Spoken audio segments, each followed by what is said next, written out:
লাইফে ব্যস্ততা এতটাই বেড়ে গেছে যে ছোটোখাটো কোনো ভিডিও পোস্ট করার পর্যন্ত টাইম পাওয়া যাচ্ছে না।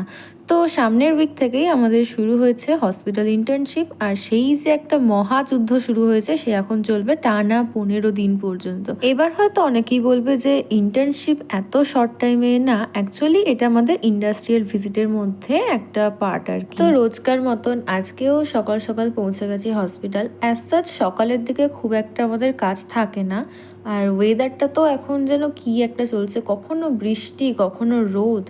তো মোটামুটি 11টা নাগাদ আমরা একটা ব্রেক নিই, তখন গিয়ে একটু মুড়ি চা এই সমস্ত আর কি খাওয়া দাওয়া করি। তারপরে আরও কিছু কাজ থাকে, সে সমস্ত মিটিয়ে চলে গেছিলাম লাঞ্চ করতে। আর লাঞ্চে এখানে প্রত্যেকে এক এক রকম ডিশ নিয়ে আসি, আমরা মিলেমিশে একটা ছোটোখাটো পিকনিক করি আর কি। আর তার উপর ছিল আজকে আমাদের 6th সেমিস্টারের রেজাল্ট আউট, তো সেই নিয়েই একটু এখানে আলোচনা চলছে আর কি। তো আজকের দিনটা এভাবেই কাটলো, দেখা হবে কোনো একটা নেক্সট ভিডিওতে। টাটা।